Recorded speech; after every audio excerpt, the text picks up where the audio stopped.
Hello, magandang hapon po muli. Ito po muli ang inyong lingkod si Lawrence, ang inyong anxiety nurse. So maikling mensahe lamang po para sa inyo kasi po marami po tayong nare-receive na questions or concerns regarding this. Marami sa atin na natatakot na baka daw po sila ay nababaliw, no? Or nagiging crazy. Gusto ko lang pong baguhin itong preconceived opinion about this term, no? Para sa akin outdated na to eh.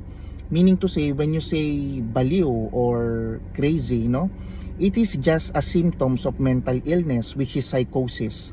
Hindi siya personality ninyo, hindi siya pagkatao nyo. So kapag yung symptoms na yun na-address nyo, mawawala yun. So hindi porkit nakakaramdam kayo ng ganitong simptomas, ganoon na kayo, no? So I want to remove that kind of prejudice because it is a preconceived opinion lang, no? So when you say psychosis, it is a symptoms of, halimbawa may naririnig kayo na hindi nyo naririnig, may nakikita kayo na hindi nyo nakikita, o delusion. So yung mga bagay na iniisip nyo na parang pakiramdam nyo ay hindi na iisip ng isang normal na tao, no? So yun yung iniisip nilang ay nababaliw, no? So huwag kayong matatakot sa ganung bagay.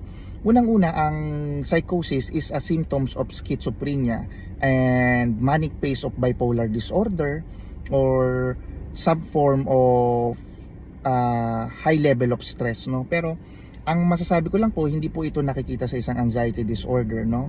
Hindi po siya. So you don't need to worry about that. At kung kayo naman po may schizophrenia or bipolar disorder, rest assured na ito po ay namamanage, no? Huwag po kayo matatakot at please baguhin na po natin yung term na yon na pag may mental illness, ang preconceived opinion natin is baliw or crazy, no? Parang masakit yun sa isang taong may mental illness na kung saan hindi naman niya ginusto yun. Ito ay simptomas lamang na maaari pong magamot with proper treatment and management. So wag po kayong mag-alala. I will discuss this more further in our next live video. For the meantime, gusto ko lang pong i-address yun, no? At nang sa ganun po, kumalma na rin po ang inyong nararamdaman at mabigyan kayo ng bagong opinion regarding this matter. So maraming salamat po muli. Paalam.